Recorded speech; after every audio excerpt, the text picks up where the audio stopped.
you need to have great customer service to build any business. So talk to us about this crazy story about this woman who wanted a case of I love this. Beringer White Zinfandel in the 2.5 hour snow. This is such a, so anybody who owns a business, if you're listening right now and you want to make a point, a culture, do something in action. Don't make a fucking poster and put it in the hallway.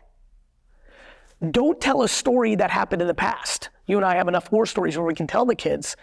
Do an action. So I was building this store. We're now on fire at this point. This is later. This is like 2002 or 3. We built a new store. I grew up in a smaller store, then we built a big store as I was growing the revenue. I am the man on the floor. And this is the holidays. When I tell you from 18 to 34 years old, my December, and I mean all the first 24 days of December, outside of when I was in college, but even then I came home way early because I was barely going to class. I would spend from 7 a.m. to 10 p.m. on the floor of my dad's liquor store.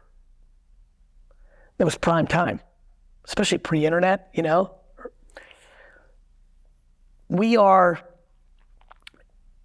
in the midst of one of the busiest days in the history of the store. And now we're doing internet business and we get a phone call in the order department. I'm running upstairs, downstairs. I'm keeping an eye on the internet and the store and I'm fucking a maniac.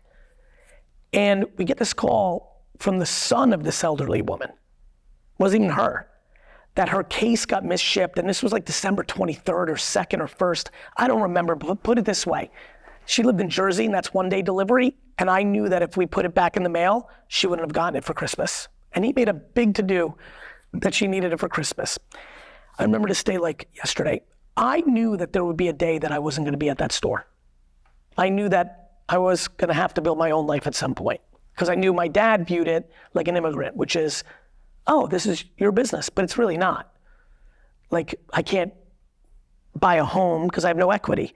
Like I couldn't, like I would inherit it when he would pass. Well, I'm fucking gonna be 50 in 15 months and my dad's still working every day. So you can imagine I was smart enough, thank God, at 22 to be like, I gotta do my own thing. But I remember I needed to do things because once I was gone, I wanted them to know how it was built. I knew then. So even though I'm on the floor and generating $10,000 to $20,000 an hour, just me personally, on someone like you that had high net worth that would come in and be like, I need 3 cases of high-end wine for the holidays. I was that guy. I decide to make a huge to-do about this case of Beringer White Zinfandel. It's snowing, like the weather's bad. And I decide to grab a case from the basement and I tell my inner team, just like this, in a circle, I'm like, I'm gonna go deliver this because we have the best customer service in the game. And they are stunned. I don't go to pee for 15 hours during the day. That's how busy it is and how committed I am. And now I'm gonna drive to Bergen County. Isn't that an hour? And that's without snow. The fuck are you doing, Gary? And I said, I just remembered that this was my moment to make a point. So I did it. I drove. I enjoyed it. I listened to sports radio on the way. Got back. Everybody was stunned. Everybody was sweating. Brandon was like, you missed Mr. Thompson and Mr. Smith and like all this money was lost. But it became a story. To this day, that story is being told to employees in our store about customer service.